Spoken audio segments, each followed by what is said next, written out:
తనూజ విషయంలో ఈరోజు దివ్య చేసింది కరెక్ట్ తప్పు ఈ రెండిట్లో ఒకే ఒకటి కామెంట్ చేయండి. ఛానల్ లైక్ చేయమంటలా, సబ్స్క్రైబ్ చేయమంటలా.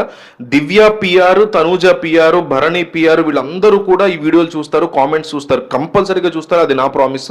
సో కామెంట్ చేసే బాధ్యత మీద 500 కామెంట్లు టార్గెట్ పెట్టుకున్నా, మిస్ అవ్వకుండా కామెంట్ చేయండి. ఈ రోజు దివ్య తనూజ విషయంలో ప్రవర్తించిన తీరు కరెక్ట్ అనుకుంటున్నాను, తప్పు అనుకుంటున్నాను. ఈ రెండిట్లో ఒకటి మిస్ అవ్వకుండా కామెంట్ చేయండి. అర్ధరాత్రి రచ్చ దగ్గరికి వచ్చేసరికి పొద్దున్నుంచి కూడా మధ్యాహ్నం వరకు జనం బాగానే ఉన్నారు. ఆ తర్వాత నుంచి స్టార్ట్ అయిన అతిపెద్ద కెప్టెన్సీ టాస్క్, 11వ వారంలో కెప్టెన్సీ టాస్క్ అంటే బిగ్ బాస్ హౌస్లో మాటలు కాదు. ఇక్కడ గనక సేవ్ అయిపోతే నెక్స్ట్ వీక్ ఈ వీక్ గనక సేవ్ అయిపోతే ఎట్టి పరిస్థితుల్లో టాప్ 5కి వెళ్ళిపోవచ్చు అనే ఒక స్ట్రాంగ్ ఇదితో ఉంటారు. టాప్ 5కి వెళ్తే నెంబర్ 1 పొజిషన్కి వెళ్ళిపోవడం పెద్ద మ్యాటర్ కాదు. సో అనే కాన్ఫిడెన్స్లో ఉంటారు అంతవరకు వచ్చారంటే, టాప్ 5లోకి వచ్చారంటే. సో అందువల్ల ఈ వీక్ కెప్టెన్సీ టాస్క్ చాలా ఇంపార్టెంట్. ఇప్పటి వరకు కెప్టెన్ అవ్వని వాళ్ళకి వెరీ వెరీ ఇంపార్టెంట్. వీళ్ళు చాలా క్రూషియల్గా దానికోసం ఎదురు చూస్తూ ఉంటారు. వాళ్ళకి ఎక్కువ అవకాశం ఇస్తారు మిగతా హౌస్మేట్స్ అనే హోప్తో కూడా ఉంటారు.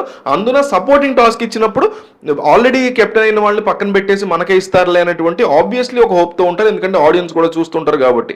ఈ హోప్తో ఎవరున్నారంటే బిగ్గెస్ట్ పాయింట్లో తనూజ ఉంది, రీతు ఉంది. అయితే వీళ్ళ ఆశల్ని అడియాసలు చేస్తూ ఏ రకంగా రచ్చ నడిచింది హౌస్లో. పీక్ ఆఫ్ మ్యానిపులేషన్ అనండి, పీక్ ఆఫ్ స్ట్రాటజీ అనండి, పీక్ ఆఫ్ గేమ్ అనండి, ఏదైనా కానీ మొత్తానికి ఇమాన్యుల్ అయితే కెప్టెన్ అయిపోయాడు. కెప్టెన్ అయిపోయే టైంలో జరిగిన సపోర్టింగ్ టాస్క్ టైంలో భరణి, తనూజ వీళ్ళిద్దరి మధ్య జరిగినటువంటి కాన్ఫరంటేషన్లో తనూజ అంటే దివ్య వెనకాల ఎక్కడో ఉన్నటువంటి భరణిని ఇట్లా కంప్లీట్గా ఇటువైపు తిరిగి చూసి మరీ ఇటు తిరిగి తనూజని అక్కడ అందులోంచి బయటికి పంపించడం అనేది ఏదైతే ఉందో ఎంతగా తిరిగిందంటే ఏంటి అని కూడా అడిగాడు. రిమూవ్ చేయాల్సినటువంటి వ్యక్తులు అటువైపు ఉంటే ఇటెందుకు చూస్తున్నావు అన్నట్టు ఏంటి అని కూడా అడిగాడు భరణి. అంతసేపు చూసింది ఆయన వంక. సో ఆయన వంక అంతసేపు చూసి ఇటు తనూజని తీసేసింది కాబట్టి ఆబ్వియస్లీ చూసే వాళ్ళకి అర్థమవుతుంది కావాలని చేసింది అని. సో అదే విషయాన్ని తనూజ ఎత్తింది. దాన్ని అలా ఎత్తడాన్ని మనం తప్పు పట్టలేం కదా. సో అట్లా ఎత్తింది. దాని తర్వాత ఇక తనూజ విపరీతంగా ఏడుస్తూ వెళ్ళిపోయి చాలాసేపు బాధపడింది. మామూలుగా ఓడిపోతే బాధపడేది కాదేమో, ఓకే ఎక్కువగా ఏడ్చేటువంటి వ్యక్తే, బట్ స్టిల్ ఇంత బాధపడేది కాదేమో, ఎక్కి ఏడ్చేసింది ఈరోజు. దివ్య ఇట్లా కావాలని చేసింది అనే దాని మీద తను బాధపడింది. ఆ తర్వాత ఏం జరిగిందయ్యా అర్ధరాత్రి పూట కథ అంటే దివ్య వెళ్ళి భరణితో మాట్లాడేటువంటి ప్రయత్నాలు చేసింది. అయితే ఈ మాట్లాడడానికి ముందు ఎపిసోడ్ అయిపోయి ఇమాన్యుయల్ గెలిచేసాడు ఈ కైండ్ ఆఫ్ థింగ్ అంతా నడుస్తున్నప్పుడే ఏం జరిగిందంటే మీ పేరుని తనూజ పర్టికులర్గా తీసుకొచ్చినప్పుడు ఆల్రెడీ ఈవిడ గారు అక్కడ చూసేసి మరి ఇటు చెప్తుంది అయినా కానీ పేరు తీసుకురాకూడదంట. తీసుకురాగానే భరణి స్టాండ్ తీసేసుకోవాలంట. సో తీసుకోనందుకు అక్కడ ఆల్రెడీ తనూజ మీ పేరు ఎత్తింది, మీరు స్టాండ్ ఎందుకు తీసుకోలేదు అని చెప్పి దివ్య విపరీతంగా చాలాసేపు అరిచింది భరణి మీద.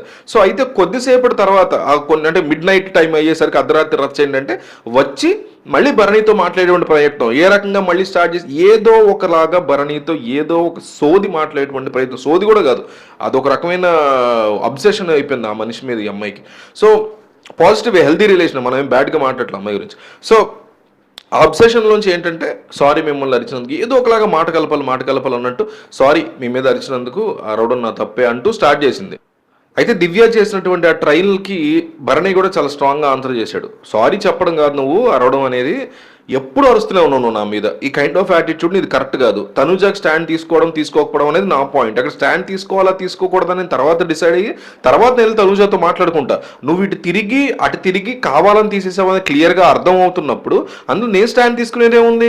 తను నా పేరు ఎత్తకూడని సిచ్యువేషన్లో ఏమి ఎత్తలేదు కదా. నువ్వు ఇటు తిరిగి నన్ను చూసి ఆ తర్వాత తీసేసావు కాబట్టి ఆబ్వియస్లీ అమ్మాయి పేరు ఎత్తుద్ది. అక్కడ నేను ఎట్లా తీసుకోగలుగుతాను స్టాండ్ అని చాలా క్లియర్ కట్గా చాలా యాంగ్రీగా స్ట్రాంగ్గా సమాధానం చెప్పాడు.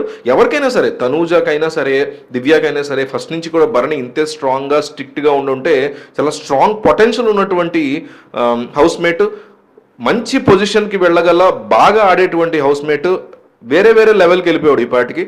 ఇప్పుడిప్పుడే దివ్య పెట్టినటువంటి తలకే నొప్పి వల్ల, ఈ జీడిపాకం తలనొప్పి వల్ల, ఒక రకమైన చిన్న సైజు టార్చర్ వల్ల అతను బయటపడుతున్నాడు. కానీ వెరీ గుడ్ కంటెస్టెంట్ నిజానికి. ఇప్పటికైనా సరే ఓపెన్ అప్ అయ్యి ఒక స్ట్రాంగ్ సమాధానం చెప్పి వాళ్ళకి అవతల వాళ్ళ నోర్లు ముంచేటువంటి ప్రయత్నం చేస్తున్నాడు. ఆ తర్వాత కూడా నైట్లో చాలాసేపు మాట్లాడడానికి భరణితో మళ్ళీ మంచిగా ముందుకెళ్ళడానికి చాలా ప్రయత్నాలు చేసింది దివ్య. సో తను రియలైజ్ అవ్వాలి, టూ మచ్ ఆఫ్ అబ్సెషన్ పెడుతోంది తను ఒక పర్టికులర్ వ్యక్తి మీద. ఇదే అబ్సెషన్ తనూజ మీద పెట్టినా, ఇమాన్యుయల్ మీద పెట్టినా, సంజన మీద పెట్టినా, మేల్ ఫిమేల్ అయినా, ఫిమేల్ మేల్ అయినా, మేల్ అయినా, ఫిమేల్ అయినా రాంగే. వచ్చిన హౌస్కి పర్పస్ మీద కాకుండా ఎమోషన్ బిల్డ్ చేసుకోవచ్చు, కొంతవరకు ఫ్రెండ్షిప్ బిల్డ్ చేసుకోవచ్చు. కానీ ఒక మనిషికి టూ మచ్ ఆఫ్ అబ్సెస్ అయిపోయి దానివల్ల ఇంకొకళ్ళ మీద మనం గ్రజ్జి తీసుకునేలాగా బిహేవ్ చేయడం అనేది కొన్ని చూసాను నేను ట్విట్టర్లో వీడియోలు. భరణి అండ్ దివ్య ఆపోజిట్ లో కూర్చొని ఫుడ్ తింటున్నారు, దూరంగా తనుజ ఉంది. ఇక్కడ నుంచి అటు తిరిగి నవ్వుతూ ఏదో మాట్లాడని చెప్పి దివ్య జలస్ అయిపోయినట్టుగా కూడా కొన్ని వీడియోస్ ట్విట్టర్ లో బాగా హల్చల్ చేస్తున్నాయి, వైరల్ అవుతున్నాయి. అవి కూడా చూడండి మీరు. #BigBoss Telugu 9 అని కొడితే వస్తున్నాయి. నిజంగా షాక్ అనిపించింది నాకు, అది చూసుకోవడం నిజమే కదా అనిపించింది. అంత అబ్జెక్షన్ ఉండకూడదు. తనుజ కూడా ఉంది, అది కూడా తగ్గించుకోవాలి. తను కూడా ఇప్పుడిప్పుడే భరణి సార్ అంటూ పిలవడం మొదలుపెట్టింది. బట్ దివ్యలో మాత్రం ఇంకా ఛాయలు కనిపిస్తున్నాయి, చాలా తీవ్రంగా కనిపిస్తున్నాయి. ఎంతగా అంటే అర్హత ఉన్నటువంటి వాళ్ళని కూడా గ్రడ్జ్ కట్టి మరీ అందులోంచి తీసేసేలాగా బిహేవియర్ అనిపిస్తోంది. ఇంకోటి ఏంటంటే భరణి ఇట్లా అన్న తర్వాత మళ్ళీ తను వెనక్కి వెళ్ళి ఇమాన్యుయల్తో ఏమందంటే, ఈయన చాలా టూ మచ్గా బిహేవ్ చేస్తున్నారు, ఇక నేను కూడా నా గేమ్ నేను ఆడుకుంటా, బాండ్ ఏమైనా ఉంటే బయట పెట్టుకుంటా, నా గేమ్ ఏంటి అనేది ఇక్కడ నుంచి నేను చూపించడం స్టార్ట్ చేస్తా అంటూ కూడా చాలా యాక్టివ్గా అరగెంట్గా తను మాట్లాడినట్టు కూడా మనకి మిడ్ నైట్ లైవ్లో నడిచింది. సో ఇందాక అడిగినటువంటి క్వశ్చన్కి మీరు ఖచ్చితంగా ఆన్సర్ చేయండి, మిస్ అవ్వకండి.